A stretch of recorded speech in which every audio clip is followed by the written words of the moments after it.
Good evening. Welcome to our Bible study tonight. Man, it is a beautiful day outside. I know everybody is really enjoying this sunshine, and it is really hard to believe that we are already in this season of Lent and preparing our hearts and minds for our holiest day of Easter. And today's Bible study is from Mark 8. This is verses 31 through 38. And this is Jesus trying to prepare the disciples for what is to come. And obviously trying to prepare us for what is to come as well. So hear these words as if you're hearing them for the first time. And remember the context of this.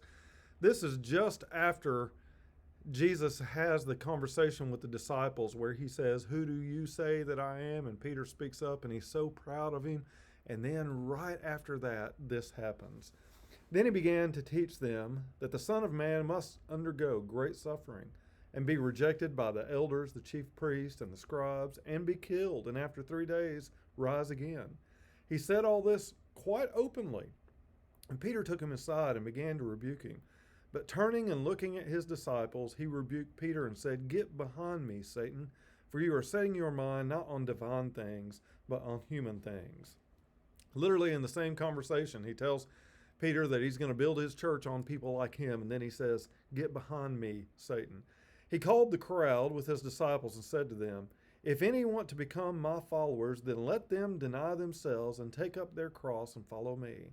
For those who want to save their life will lose it. And those who lose their life for my sake and for the sake of the gospel will save it. For what will it profit them to gain the whole world and forfeit their life? Indeed, what can they give in return for their life? Those who are ashamed of me and of my words in this adulterous and sinful generation, of them the Son of Man will also be ashamed when he comes in the glory of his Father with the holy angels." Well, we are studying from Nurturing Faith, formerly Baptist Today, and the editor is a guy named Tony Cartledge, and he always does a fabulous job, and I think he just does an A-plus job with this particular passage. And he calls this Bible study Jesus the Challenger. And he says we live in a world that doesn't generally care for radicals. You know, we're a moderate Baptist church. We don't consider ourselves radical. We have people of political persuasions on both sides, but generally in the middle. We are all for people's right to protest, but we don't generally support people who riot. And he says, conservative politicians disavow anarchists from the radical right, and progressive folk keep their distance from full-blown socialists on the radical left. He says, if we're truthful, our fear of radicalism is also present in church and in our lives of faith or little faith. We want a religion that is generally comfortable, that promises much while asking very little. We can bear a bit of challenge on occasion, but one that doesn't stretch us too far. He says our cozy approach to faith feels far from adequate when we read the Gospels carefully, for it is clear that Jesus calls us to a radical faith, and a radical faith calls for bigger changes than most of us are willing to make. Do you ever consider yourself that way? Not that you are a radical person, but you have radical faith? That is certainly what we see in the Gospels, and it's something we have to ask ourselves. Well, he breaks us down into 3 parts: radical faith, radical living, and then radical dying, which is an interesting way to go at this. But he says the first part of Jesus' ministry was really pretty exciting, but also fairly safe. He spent most of the time wandering the valleys of Galilee, visiting villages, healing people, teaching his disciples a new way of living. With the story related in today's text, though, Jesus begins to turn away from safety and towards extremity. I mean, he tells them that not only is he going to die, but their lives are going to be threatened as well. So imagine the disciples' response when Jesus began to teach them that the Son of Man has to happen, he's telling them, must undergo great suffering, be rejected by the elders, the chief priests, the scribes, and be killed, and after 3 days rise again. Remember, the disciples are all caught up in the success. They're over here arguing who's going to sit at the right hand of Jesus. And all of a sudden, Jesus tells them that they need to be prepared for a whole lot of suffering. He says, can't you hear the disciples saying, Suffering and dying? What is that? That's not what a Messiah does. Don't you think you're being a little extreme, Jesus? So Peter is obviously not just speaking on behalf of himself, he's speaking on behalf of all the disciples, which is why Jesus addresses all of them. He says it to him, but he's addressing everybody. Get behind me, Satan, for you're setting your mind on divine things, not on divine things, but on human things. So I love this point. He said Jesus wasn't telling his disciples to get out of here or get lost, but to get back where you belong, behind me, following me.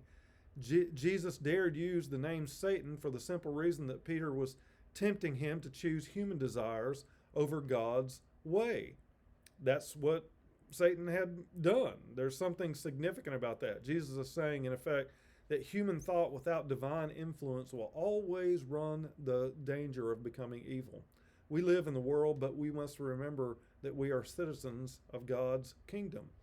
Peter's problem, in part, is that he knew enough to put two and two together. That if Jesus is saying he's going to suffer and die, then their lives were going to be threatened as well. He says, so Jesus says, if any want to become my followers, let them deny themselves and take up their cross and follow me. Whoa, that had to be a real big slap in the face to the disciples. They were enjoying all this success, and now they're being told they're going to have to suffer. He says, and I love this point, preachers of the prosperity gospel claim that following Jesus will keep us healthy, solve our problems, make us successful, but that's not the gospel Jesus taught. Jesus wanted his followers to understand that the Messiah's way would not be a way of power as the world knows it, but a way of service. It would not be the way of self-gratification, but of self-denial. People want to hear that in general. Christians want to hear that in general, but they don't want to internalize that.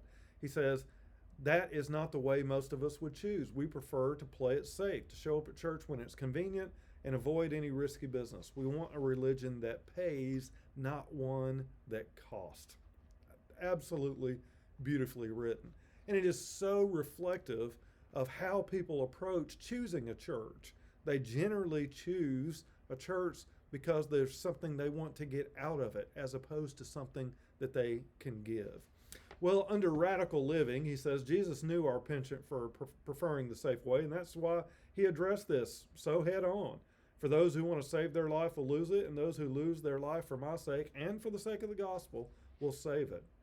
So Jesus calls everybody who calls themselves Christians to deny our selfishness and follow the way of the cross. And that's pretty extreme. That's also the way it is. Bearing the cross for Jesus is not just dealing with everyday difficulties. Bearing the cross is about accepting challenges and risk and possibly dangers precisely because we choose to take Jesus so seriously. That is extreme faith. He says this does not suggest that we should expect to die for our faith. That rarely happens. Still, we should expect to die with our faith. The question is not about dying so much as it's about living with the right attitude about dying. To take up the cross primarily means willing to live as Jesus calls us to live. Loving others as Jesus loved us may call for sacrifice, but that's what it means to live in the light of the cross. To lose one's life in this context is to surrender control of our life to Christ. And he makes this point. How we live makes a difference. I hope you hear me say that so many times.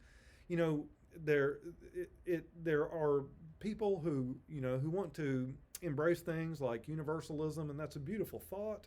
But what we see Jesus saying over and over again is that we have decisions to make.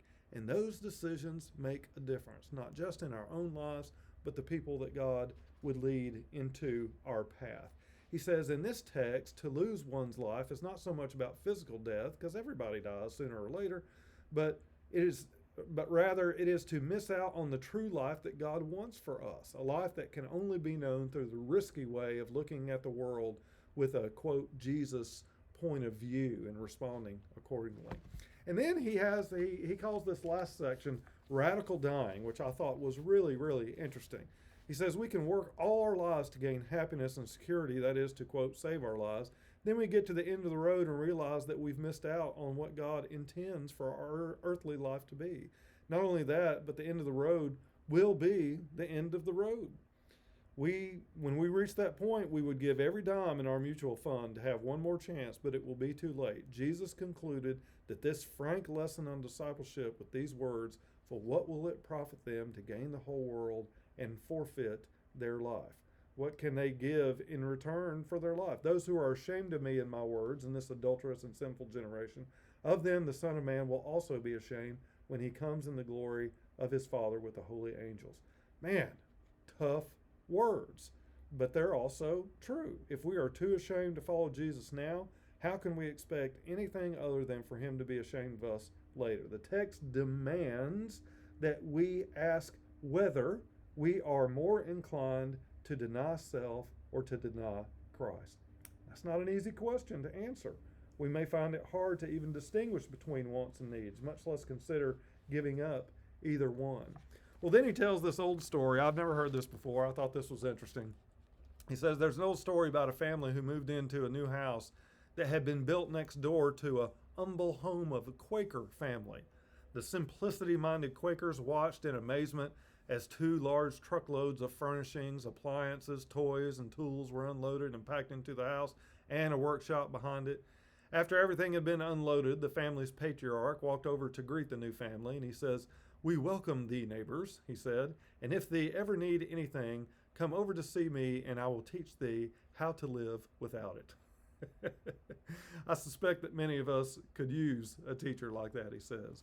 The more we try to save our lives by following the world's idea of what life is all about, you normally hear me say it as the world's definition of success, the more we will lose track of what real life is all about. But the more we learn to surrender self to God's will, the more we learn to say no to self and yes to Jesus.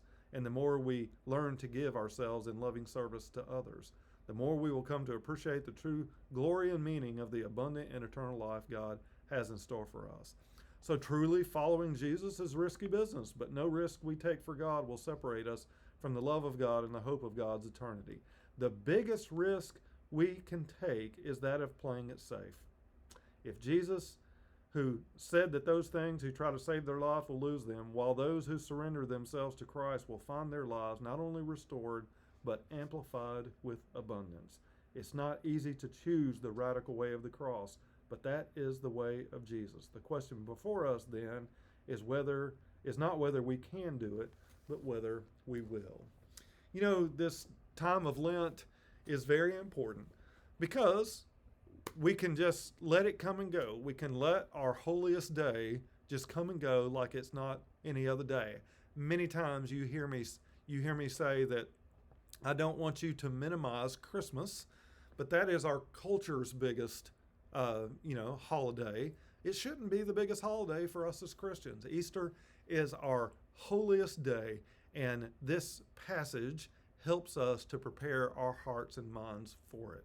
We should not be radical political people, but we should be people of radical faith. Go in peace.